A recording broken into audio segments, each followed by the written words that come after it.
Hello and welcome to the SheerLuxe Show. I'm Charlotte Collins and we have a very special show for you today as we're here to chat all about the SheerLuxe London Bar and Restaurant Awards 2024, which we launched in July. Today we're going to reveal the winners and enjoy some fabulous foodie content from some top names in the industry. It's going to be a goodie.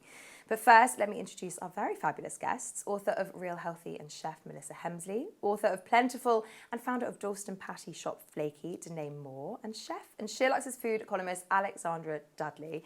Hi all, welcome. Hello. Three first time. I mean, I can't quite believe that you're a first timer on the show. Well, it's a first time for everything. Well, welcome. Better late than never. And welcome to you both. So lovely to have you all here. This is Love the so sofa. nice, Yeah, isn't it? very nice sofa, isn't it? Very cozy. I'm really excited that we're just going to talk about food for the next however long, probably like 3 hours. First of all, can I just talk about our plates really quickly? Because They're these really... so Do we take one home? We I'm love so the sorry plate. they're not for you. That's actually quite awkward. We should have made them for our panel. But these were done by the amazing Harley Brown Art, and these are the plates that have gone to the restaurants and bars who have won. I was going to ask if they get anything. They get the plates. Apart So from SheerLuxe recognition. apart from obviously the kudos, so we have a runner-up, a winner, and a SheerLuxe pick in every category. So they each have a plate. So thanks to Harley Brown because I'm stunning. going to try and find a way to have one in my house as well. What did you think? What did you think of our list? We started a bit of context. Last year we had categories kind of across every area of the food industry in London, which obviously doesn't change so dramatically year on year. But this year we switched up a bit and we had a heroes list of 2025 best and then 20 to 25 newcomers as well in food and then in bars. So let's concentrate on the heroes first, the old school, the London establishments. What are your picks from that list? Your personal favourites, Melissa? River Cafe. Which was? Are we announcing the winners? We're just going to go for it. Yeah. That was the winner. You won! We won! You won! River Cafe. We won! We are the River Cafe. You're a big fan? I'm a big fan of the River Cafe. It is an adventure going there because I've lived all over London. Wherever I am, it feels like a trek. Yeah, it's fun. But a most delicious one to make. And my top tip is to go for the end of lunch service because then you get the best of people watching. You get the people that have been there on their 3-hour lunch. And then you get to see the staff all get together and eat lunch, which is always really fun. And I'm sure they don't want to be watched, but I just love the food they put on for lunch, for their staff lunch. Always delicious. Went with my baby. It's family friendly. I love going where you see every age group there, and quite often there'll be a schleb or someone having a hardcore business meeting, and it's just fascinating for food and ambiance. It's just such a London institution. Yeah. Alex, you're a big fan as well. I'm a big fan. Also, I do think, regardless of your kind of income, it is kind of synonymous with celebration. So most people there are in a good mood. No one's there sort of having a resentful lunch or kind of or a break-up dinner. Yeah, you're so right. There's so much joy in the restaurant. And also, you don't really just stop by. I mean, you know, it's notorious it's hard to get a reservation. Although they have just opened their new cafe. Has anyone been to the River Cafe? The River Cafe. Cafe. Which is I slightly love more the name affordable as well. I know, it's very fun, but I love it. I mean, I'm a big River Cafe fan. One thing to order there? It's on at the moment. It's also, I'm sure we'll talk about it later on because it is expensive. I feel like we have to acknowledge it. It's very expensive and more so now. But they do, I think it's in their kind of primi course, but it's a kind of pan-fried or seared scallops with zucchini fritti, almost instead of chips. So it's sort of, you've got kind of the freshness and then you've got this entire kind of thing of, fried zucchini, which you could eat by yourself because normally you've had starters by then. That's probably my favourite thing there. Yeah.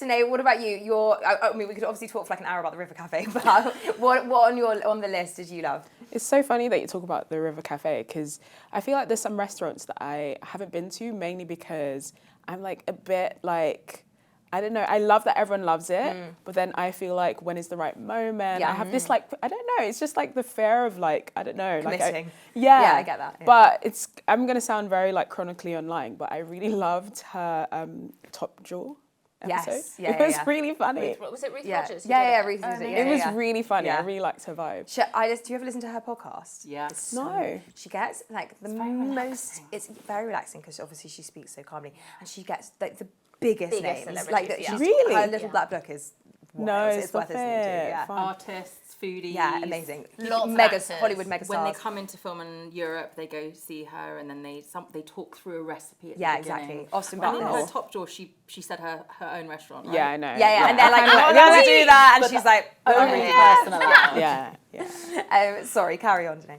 I picked a Coco. I think it's just because like the experience I had there just blew me away, and especially as someone that gearing up to open up a spot of my own, I'm like the consideration, the thought. It's just like the colours, the art, the plating, the storytelling, like everything. I was just like I felt like I was on a journey, and yeah, so that was my pick from that category. When can we book in your restaurant? Well, you're gonna have to date. wait and find out. Not just I'm yet, not right? exposing any dates, but Okay, yeah. it's coming. We'll announce it when We'll be it's there. The runner-up was Brat Summer.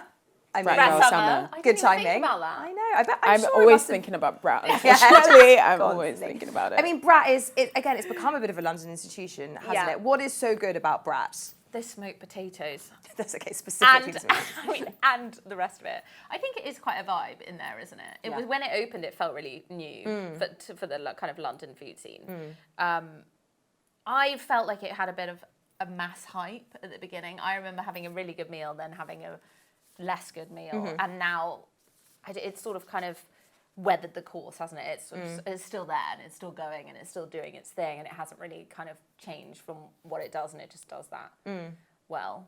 But I mean, for me, it really is the potatoes. I know it's like the most basic thing. They do a lot more than just potatoes. But when the potatoes are good, I They're feel so like that's good. The when you, smoked like, you potatoes can't there mess are up the so potatoes. good. Yeah. And kind of the point of Brat is basics done really Really well, right? yeah.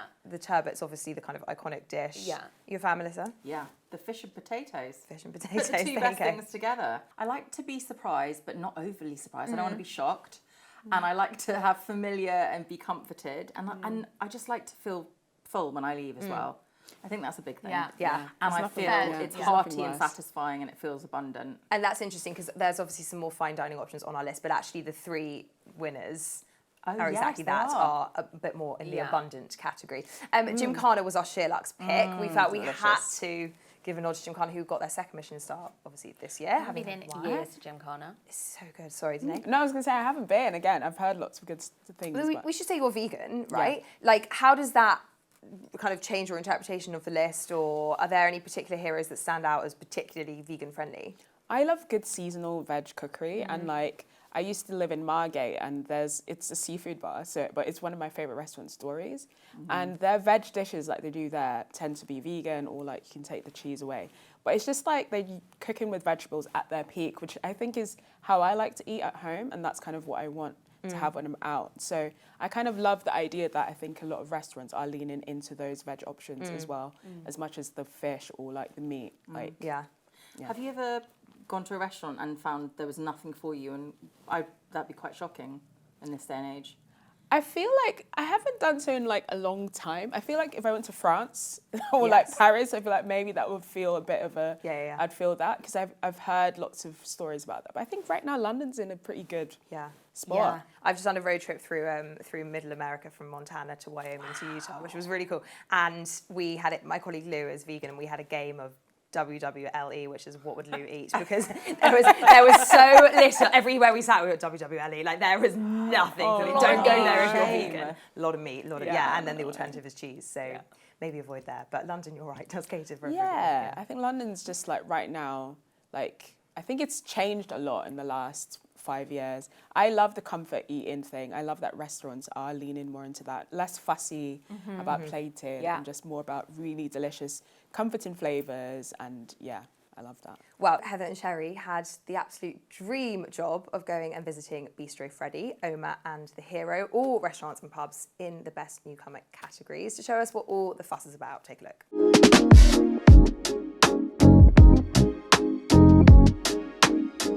So we are in Shoreditch, we're at Bistro Freddy, which has won Best New Restaurant in London in the SheerLuxe London Bar and Restaurant Awards. Woohoo! Honestly, we're so excited to eat here, genuinely. And this is from the same team behind Crispin's, and this is their newest outpost in Shoreditch. So we're very excited Really to feast. excited.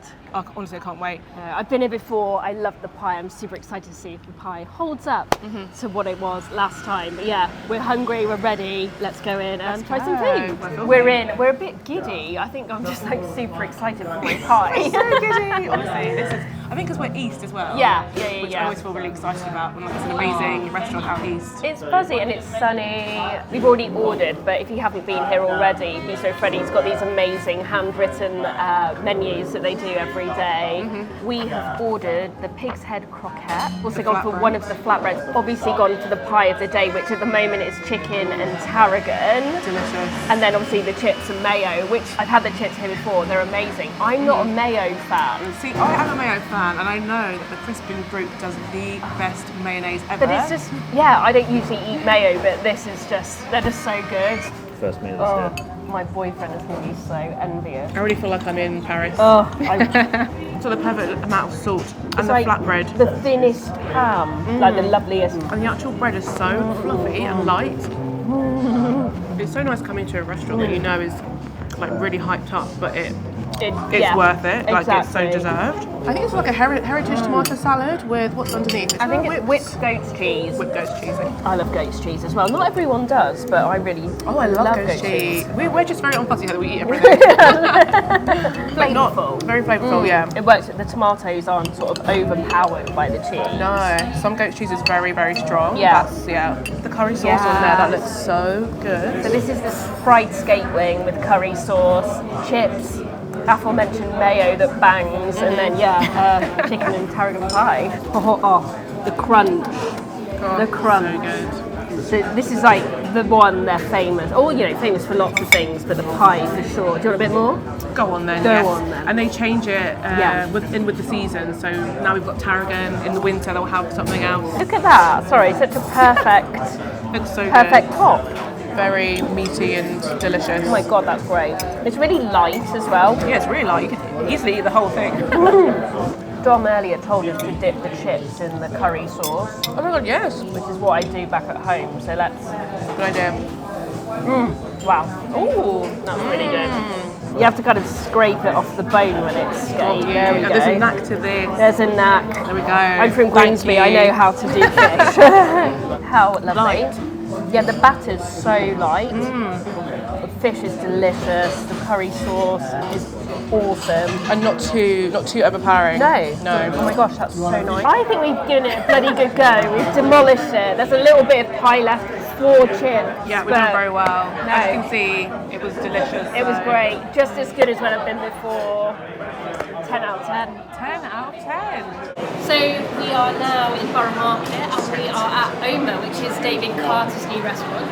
David Carter is the chef behind Manteca, and this is his newest site. There's Agora downstairs, Oma upstairs, and both of them are his ode to all things Greece and Greek food, which we both absolutely love.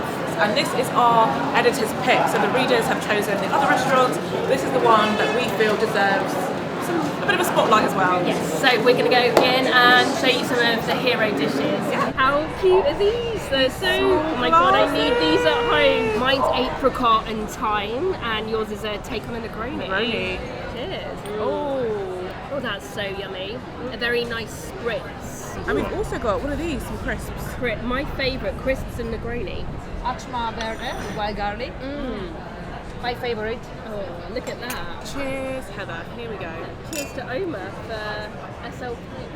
Oh, Newcomer. SLP, exactly. Baba ganoush, look at that. I only went to Greece for the first time this year, which I know is a bit everyone else has been, but the baba ganoush and the like aubergine caviar they call it over there is just like my favourite thing. Wizardry. I've just tried this, the salt cod. So good. Oh my god. Wow. Also, everything is so beautiful. Like the presentation is 10 out of 10. Okay, so we have got the sea bass crudo with jalapenos, lime and ginger, and it looks so fresh. Ooh, I'm just getting it. The heat and the lime, that's really nice. That's so fresh. Greek food, I think, done like this is just so fresh, perfect for the summer. Perfect. Cannot go wrong. So Pretend we're by the sea right now. Exactly. We get stuck into this bread. Yeah, it's terrible. Oh yeah, so it's got, can you see? It's got some wild garlic inside. Sherri. Alex insane. This and this. The combo. I know it's going to be a killer combo. Salty, garlicky. You can tell we're very happy right now. Sorry guys, look this at this. is my favourite Greek dish. Spanakopita. It's like, Did you have this in Greece? but not like this. Like they usually have it's like a phyllo pastry filled with like feta and spinach. But this looks like a sort of fondue version. Yes, it really does. Yes, it's got like it's layers hot. to it. That is one of the nicest things I've had all year. Genuinely. That's like proper comfort food. Oh yes. That's such a big call, Sherri. Yeah. Oh, no, Such a big call. I mean, You're backing it. You're backing it. I'm happy. Juice it up, baby. Cheers to that.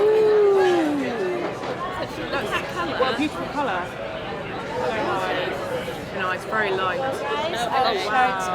Oh wow, thank you.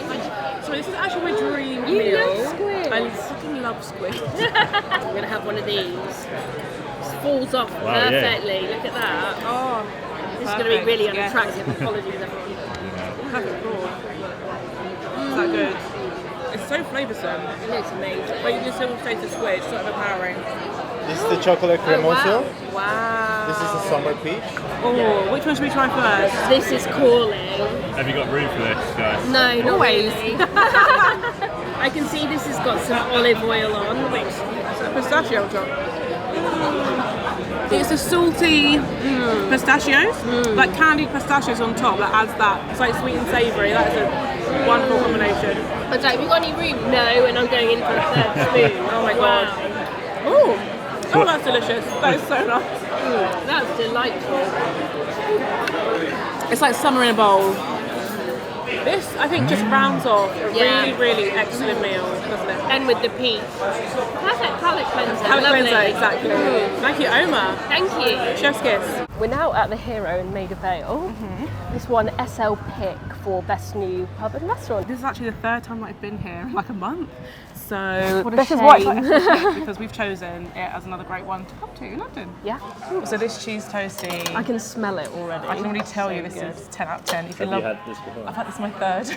I am a die-hard pickle fan. Like Yeah. Ransom pickle is my number one condiment. It's I actually think that's just, oh my god, this- look at the cheese. I think this might have crispy lamb on as well. Oh, nice.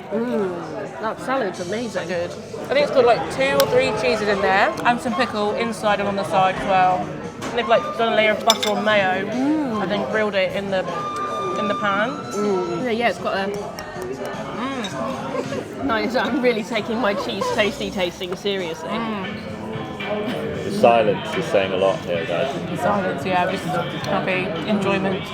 I'm going to take one for the team and get mucky with these lamb ribs.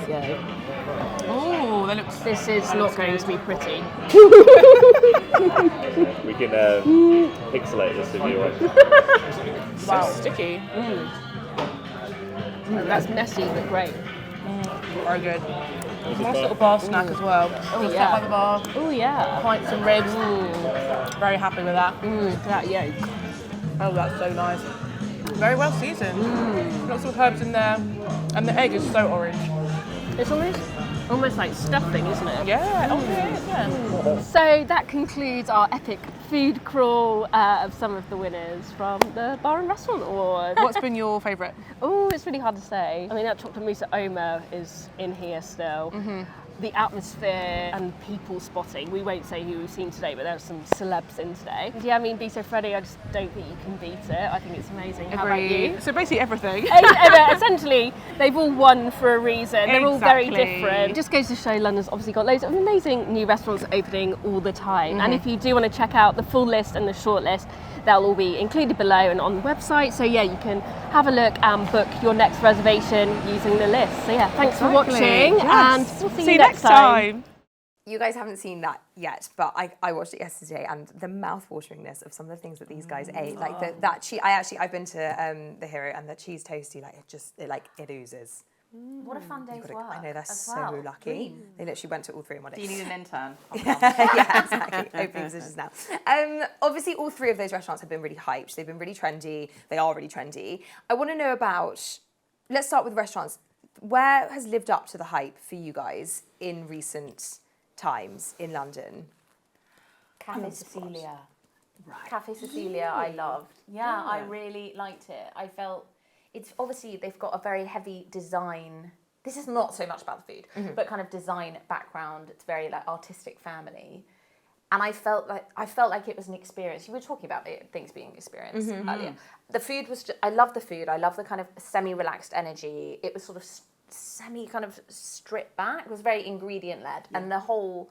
Just the room is such a kind of, it feels like such a kind of artistic space. I remember there were, it's so poetic, but there were, you could see the shadow of the people sitting in the window, their shadows are kind of like silhouettes on the white wall, and the music was really great, and the food was just so beautiful and simple.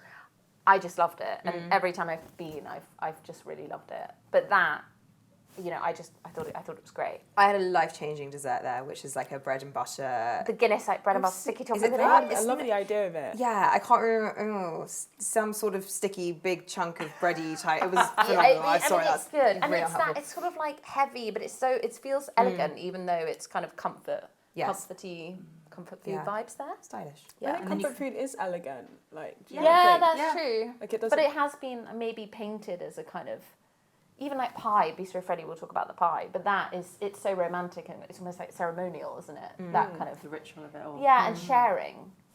So, but I think in the past maybe comfort food we thought of it as kind of sitting on the sofa after a breakup eating.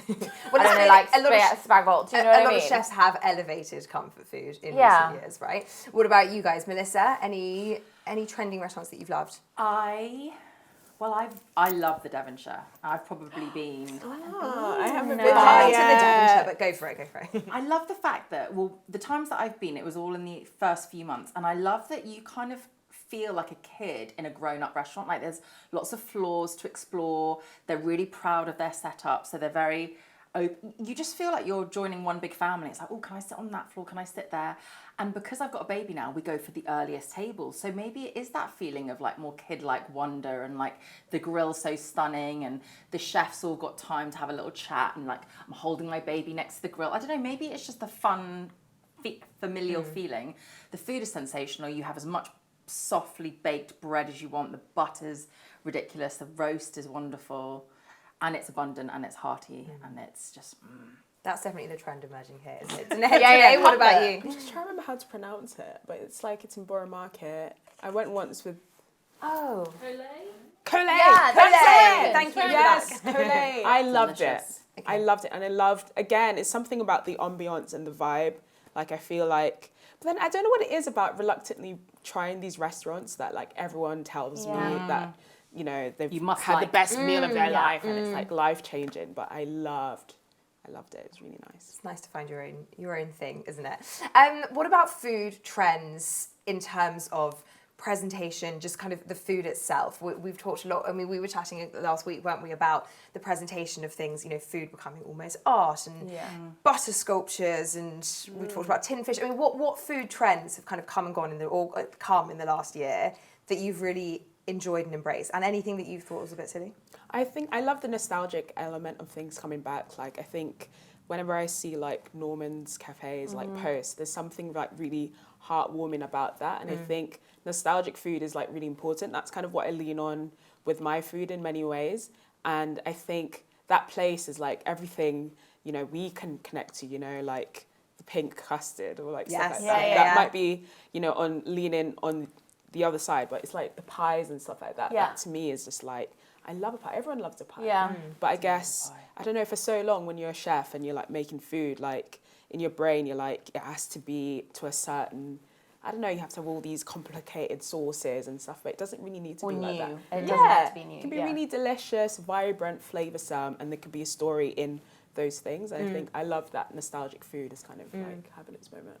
Retro jelly. pudding, like jelly and ice cream. Yeah. Also, I know canapes, like although you see a lot of aperitivo, dressed up crudités. We were talking about whipped butter, which I feel is slightly excessive when you see the amount of whipped butter, because no one is going to eat all the amount of whipped butter. I mean, I'll take the challenge. But you do see these kind of ridiculous mounds of whipped butter everywhere, and then there's maybe like a couple of pieces of bread. And I'm all for butter over bread ratio, but there's a lot. Laura But Jackson, I was going to say, sorry, that Laura Jackson posted a really good thing yesterday, which was like a whipped butter mound, but then she put sliced radishes in it, like throughout the entire thing. So then at least you're using, each time you take a radish, you would then at least take the butter. Does that make sense? Yes. So less butter wastage. But that kind of, I don't know, bringing back the canapes and aperitivo hour, I think that's really nice. Melissa, what about you?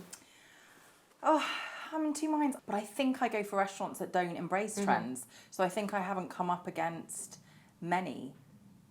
Boring answer. No, I like A it. trendless meal. Yeah, is key. Trendless. Trendless. Yeah. Here for that. Next up, the landlord of the most popular pub in London, the Devonshire, which was our overwhelming winner in the new bar category, answers our quickfire questions and shows us how to pour the perfect pint of Guinness.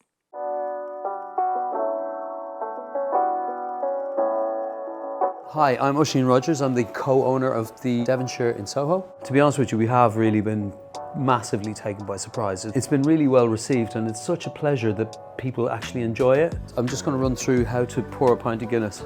First thing we need is a beautiful, clean, fresh, old-style tulip glass that we originally got from Ireland. I'm just going to pour a pint at 45 degrees into the glass like that. You can hear the surge of the bubbles coming through, and we get a beigey grey coloured beer come out.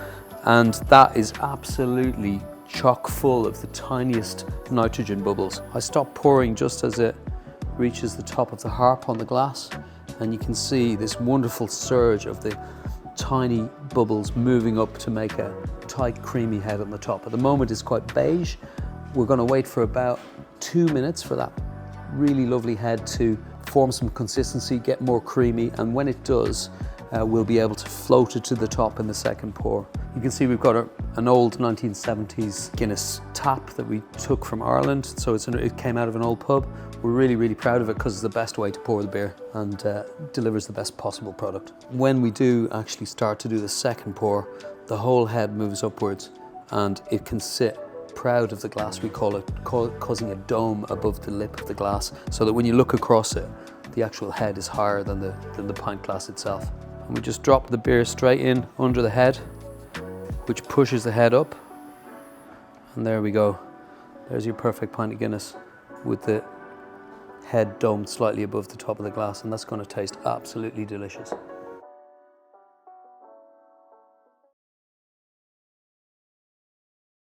I mean, Guinness, you just tried to start talking about Guinness. Stop, wait. You guys are into Guinness these days. I'm not, but I feel like everyone else is. Denai, you said you are. Yeah, I'm very impressionable, you see. So I went out with someone, I basically had a date. Like, not that. Love it. And she's obsessed with Guinness. Yeah. And so I was like, okay, I'll have a pint. And then all of a sudden, now I'm just a Guinness girl. Like, Was it your first pint of Guinness? that I've ordered, yeah. Yeah. Intentionally. And what a yeah. place to have it. Did you have it there? No, I had it in Margate. By the Sorry, sea. God, I'm just like... Yeah, it's good. Have you, Melissa, you love the Devonshire. Have you had a Guinness there? No, it makes me too burpy. Okay, fair.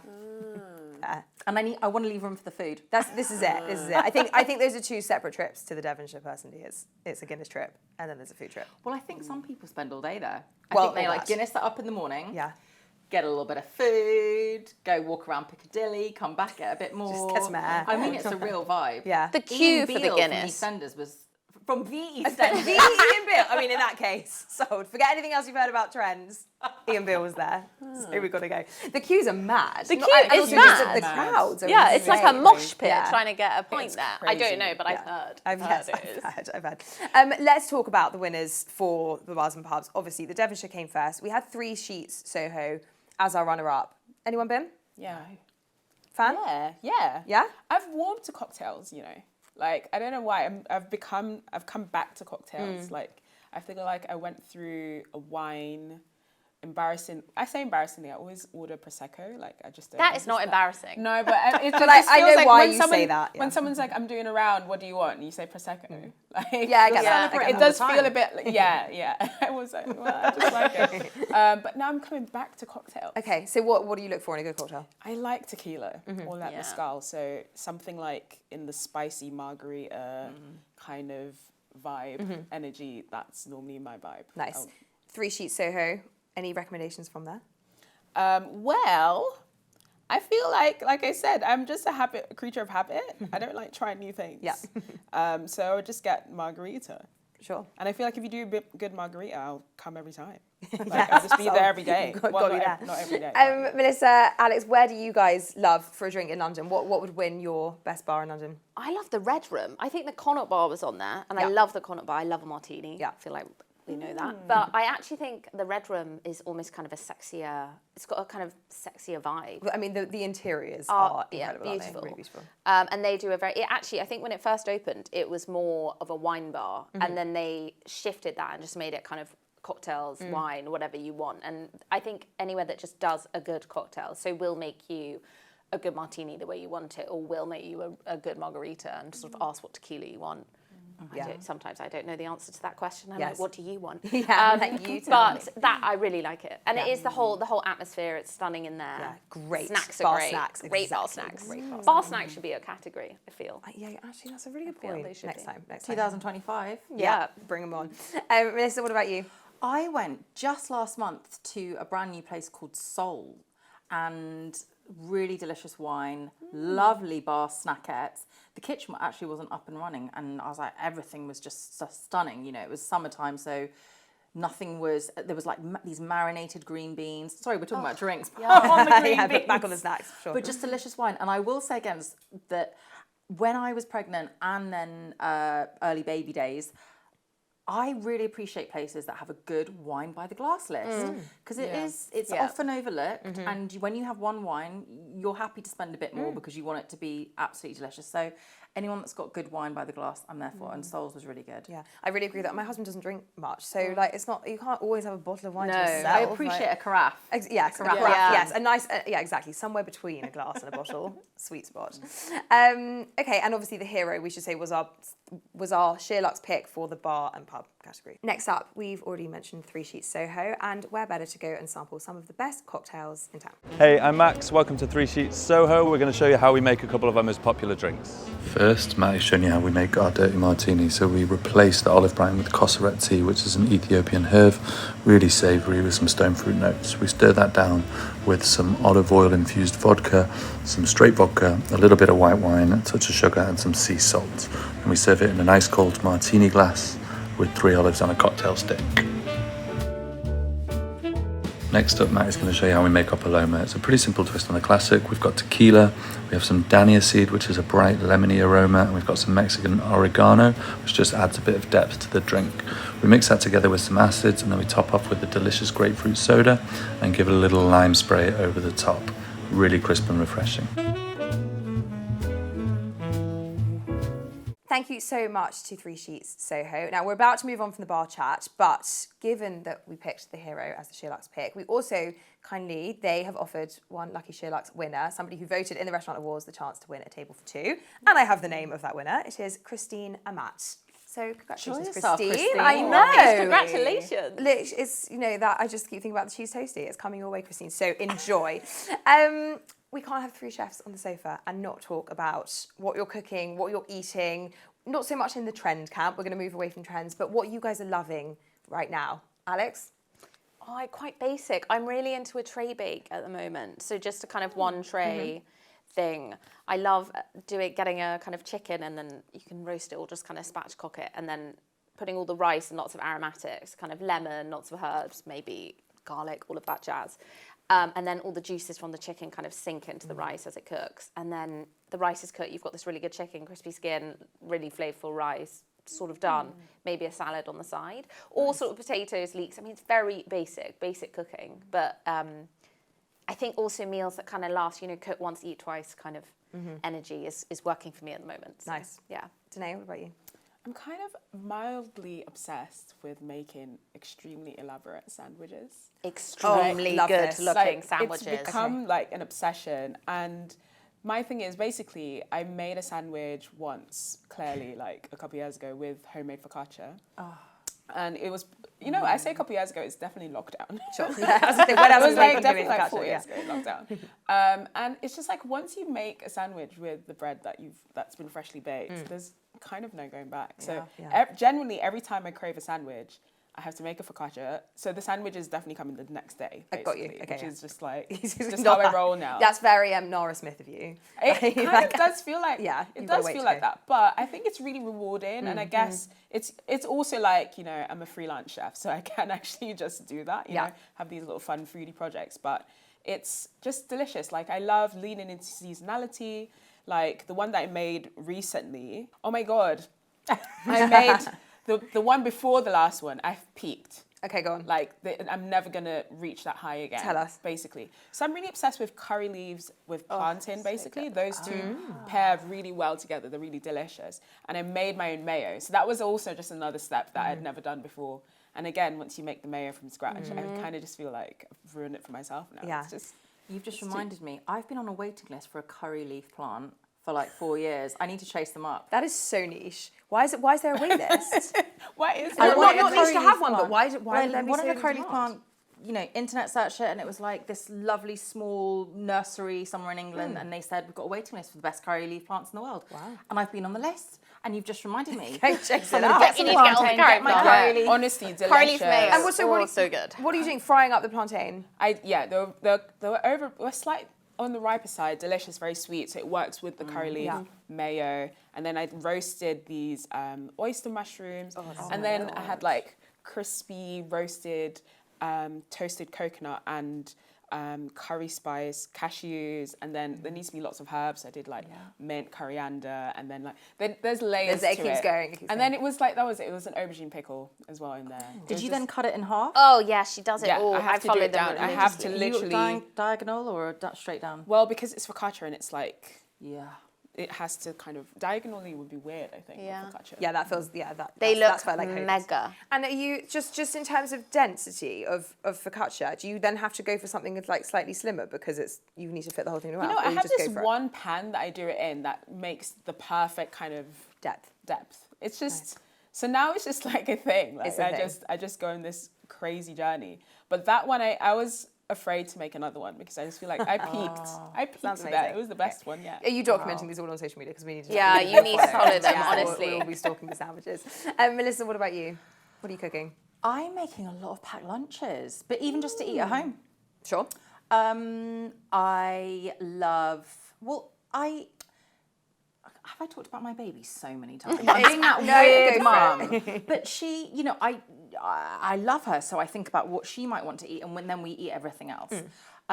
So she eats like her lunch at like 10:30. Dream. And Lucky she eats girl. her dinner at 5, so we all eat together. But there's often, I've always loved batch cooking. I love cook once, eat twice energy like Alexandra.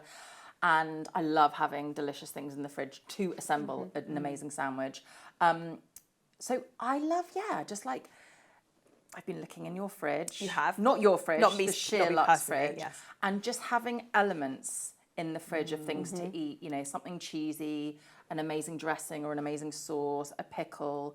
I got the Merlin Brothers hot fermented sauce, and I can't, the older I get, the less I can tolerate spice. I just little, tiny little tinkle. I don't want to say tinkle about sauce. I don't want to say drizzle because it's less than drizzle. What's less than a drizzle? Like a baby dollop. A drop. A drop. It's a drop. A drop of hot fermented sauce over just leftovers and then assembled together. That's my dream. So I'm making a lot of that. Nice. And I'm getting from the freezer. There's always often like edamame put in. Then there's sort of something pasta-based or grain-based, maybe something crouton-y based, or like a chickpea crouton or a halloumi crouton. Something crunchy. that. So yeah, a lot of packed lunches Can I that can ask- be picnicky or Love that. or just in the kitchen. Do you have anywhere, actually for all of you, somewhere, like a particular, like is there like a deli or a market or somewhere that you love to get your ingredients from, or that does really good speciality, something that you love?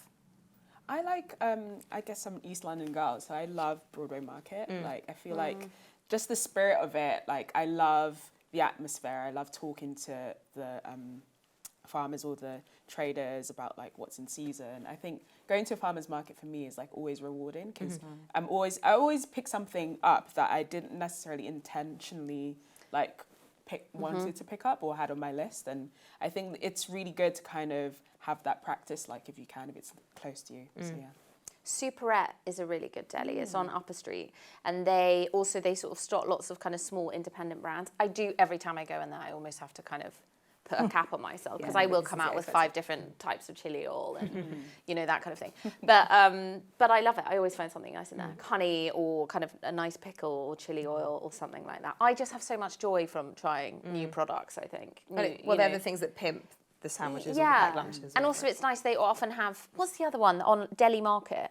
Is that what it's online called? one? Yeah, that as well. There's a lot of kind of the story behind the producers and stuff, and that's quite like nice. a mum and daughter. And it's husband wife. It's just nice to do that. Yeah, Melissa, anyway. Oh, I think my fellow panelists have said it all. Like farmers market, yes, so many in London. Farmers market, everything they like said. farmers market. I've got to ask also, you. I just wanted to say, please do. Quite often people think, oh, but you know, I don't cook from scratch, so I don't want vegetable that's unusual that I have to do. But the thing is totally right. You can go there and have like ready-made meals ready to go, or just go to the farmer's market and have something delicious and hot to take away, as if you were going to a street market. So I feel like there's such a kind of a breadth of farmers markets. Like there's something for everyone. It's just fun to go out. My farmers market has excellent pies, like the best pies. Queen's Park Farmers Market, very, very good. You've got Queen's Park Day coming up soon. I know. Well, the Queen's Park does so many lovely things. We've got a book festival as well, which they do every year with amazing speakers. I know it's so nice. And speakers with loads of amazing. I can't remember who's on it, but great people. Obviously, haven't invited any of us. I know, don't worry. I didn't make the cutting. Missing out, we're here. Queen's Park Literary Festival's dead to us. Rude. I've got to ask you we've talked about so many restaurants, but where is on your list? Where do you still want to try in the coming months that you're excited about? Oma, we've said it already, but I want to go to Oma. I think everything I've heard about it has been really good. And all the kind of yummy sounds are the things that I want when I go to a restaurant. Heather and Sherri raved about it, absolutely loved it. So that's on my list. Yeah. You guys? I've been there before, but I would just like to say to everyone to go and eat at Imad's Syrian Kitchen, which is in Kingly Court. People come from across the world to eat there. I think the theme has been coming up. Yeah, abundance, atmosphere is important as food, and it's just so loving, and the food is amazing. Incredible vegetable-based dishes, slow-cooked, others, just fab. Nice. Beautiful meze. Love that. That's actually been on my list for ages, but I feel like my list is too big. It's overwhelming. It's just a bit intimidating. Anywhere, roll a dice. If you could pick anywhere. I want to go back to Rambutan just because I went recently for my friend's takeover. That was kind of more like a collaboration, and it was wicked. And I just love the vibe. Like you sit at the counter, you see the chefs prepare the dishes, and it was a warm day, so they opened the windows and the doors, and it just felt like really nice. So I'd like to go back and just try their actual menu properly. Love that. Thanks all. I could so happily do this all day. I'm going to hold you hostage after this and talk much more about food. But thank you all for joining us, and thank you, of course, for watching. Thank you also to, of course, the wonderful chefs and restaurants who have taken part. Next week, there's a fabulous home tour in place of the show. It's not one to miss. And in the meantime, we would love it if you could comment below, give us a thumbs up, and do subscribe if you haven't already. Have a wonderful day wherever you are. Bye-bye.